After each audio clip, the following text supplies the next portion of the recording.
சொல்லணும்னா it's a very beautiful moment. எனக்கு சமயம் முரளி சார் எனக்கு ரொம்ப ரொம்ப தெரியும். சமயம் முரளி சார் பற்றி சொல்லணும் அப்படின்னா, அவர் வந்து ஒரு அரசு அதிகாரி மட்டும் இல்லை, அரசு அதிகாரியாக மட்டும் இல்லை, அவர் வந்து தமிழில் ரொம்ப ஆர்வம் இருக்கக்கூடியவர். எனக்கு ஒரு படம் பண்ணுறதுக்காக தான் சார் வந்து என்னை கூப்பிட்டுருந்தாரு. அந்த டைமில் சரி அது ப்ராசஸ் போயிட்டு இருக்க டைமில் வந்து சார் கூப்பிட்டு இந்த மாதிரி ஒரு ரோல் இருக்குது, நீங்கள் பண்ணுறீங்களா அப்படின்னு கேட்டார். ரொம்ப நல்ல மனிதர். முரளி அப்படின்னா வந்து முரளின்ற பேருக்கு ஒரு காரணம் ஒன்று இருக்குது, முரளின்ற பேருக்கு ஒரு அர்த்தம் இருக்குது. என்னென்னா முரளின்றது புல்லாங்குழல் அப்படின்னு சொல்லுவாங்க. அந்த புல்லாங்குழல்லேருந்து வர்ற இசை வந்து கேட்குறவங்களுக்கு பயங்கரமாக வந்து அது ரொம்ப இனிமையாக இருக்கும். அதே மாதிரி தான் அவருமே நிறைய பேருக்கு வந்து ஹெல்ப் பண்ணிட்டு இருக்காரு. தேங்க்யூ ஸோ மச் சார், எனக்கும் இந்த ஆப்பர்ச்சுனிட்டி நீங்கள் கொடுத்ததுக்கு. அண்ட் தேங்க்ஸ் கணேஷ் வந்து என்னை நம்பி இந்த படத்தை வந்து இந்த கேரக்டரை நல்லா பண்ண முடியும்னு ரொம்ப பிலீவ் பண்ணார். தேங்க்யூ கணேஷ். அவர் இயக்குனரும் ப்ளஸ் வந்து இந்த படத்தில் ஹீரோவும் அவர் தான், இன்னைக்கு ஷோவோட ஹீரோவும் அவர் தான். ஸோ என் கூட நடித்த அத்தனை பேருக்குமே நன்றி. இந்த படம் வந்து உண்மையாகவே சொல்லணும் அப்படின்னா நிறைய நம்ம திருநங்கைகள் பார்த்துருக்கோம். ஸோ திருநங்கைகள் பற்றின நிறைய கான்ட்ராவர்சி வந்து இங்கே இருக்குது. நிறைய ஒவ்வொருத்தங்கிட்டையும் ஒவ்வொரு விதமான வந்து அபிப்பிராயம் இருக்குது. பட் அதை மாத்துற மாதிரியான ஒரு விஷயமா இது இருக்கும்னு நான் நினைக்கிறேன். சாருக்கும் அதுக்கப்புறம் சமய முரளி சார், அப்போ என்னோட க்ளோஸ் ஃப்ரெண்ட் முரளி என்ன வந்து இந்த படத்துக்கு அப்ரோச் பண்றப்ப என்ன சொன்னாங்கன்னா, இந்த மாதிரி வந்து திருநங்கை சமுதாயத்தில் இருக்க மாற்றத்தை வந்து மாற்றுறதுக்காக இந்த படம் எடுக்கிறோம், கண்டிப்பா நீங்க வந்து ரோல் பண்ணணும்னு. நான் கண்டிப்பா பண்றேன் சார். என்ன அதே மாதிரி இந்த சாங் கேட்டேன்னா எனக்கு ரொம்ப டச்சிங்கா இருந்தது. ஏன்னா வந்து ஒரு திருநங்கையா நான் வந்து ஜெயிச்ச விஷயத்த வந்து நான் வந்து பெருமையா கொண்டாடுற விஷயம் அந்த பாட்டு. ஸோ அந்த பாட்டு நீங்க பண்ண நல்லா இருக்கும்னாங்க. அந்த பாட்டு இன்னைக்கு திரையில பாக்குறப்ப ரொம்ப ரொம்ப சந்தோஷமா இருந்தது.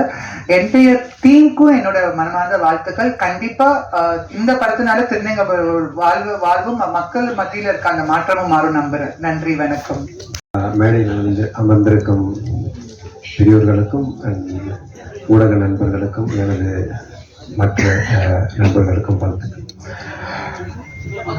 இந்த ஸ்டேஜில் நிற்கிறதுக்கு எனக்கு பயங்கர சந்தோஷமா இருக்கு. காலேஜ் படிக்கும்போது இந்த மியூசிக் ட்ரூப்பில் சேருவோமா அப்படின்னு ஒரு பெரிய ஏக்கத்தோடே நின்றுருக்கேன்.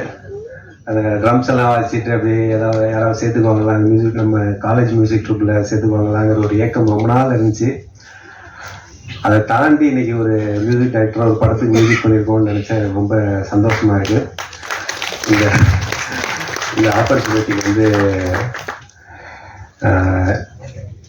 இந்த ப்ரொடியூசர் ராம் பிரகாஷ்க்கும் என்னை நம்பி இந்த சான்ஸை கொடுத்த இயக்குனர் கணேஷ் பாண்டிக்கு ரொம்ப ரொம்ப நன்றி.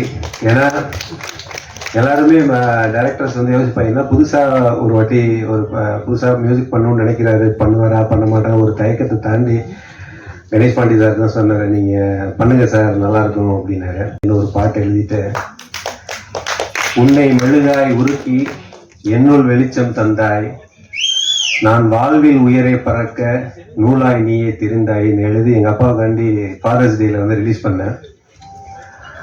எல்லாருமே நம்ம ஜென்ஸ் எல்லாமே ஜெயிச்சிட்டோம்னா எல்லாரும் சின்ன வயசுலேருந்து அம்மாவை பிடிச்சிட்டே தெரியும், அம்மா அம்மானே சொல்லுவோம். பட் ஜெயிச்சோன்னே எல்லாருமே அப்பா அப்பான்னு மாறிடுவோம் அப்படின்னு எங்கள் அம்மா நினச்சிடக்கூடாதோ அப்படின்ட்டு எங்கள் அம்மாவுக்காண்டி நான் ஒரு பாட்டு எழுதினேன்.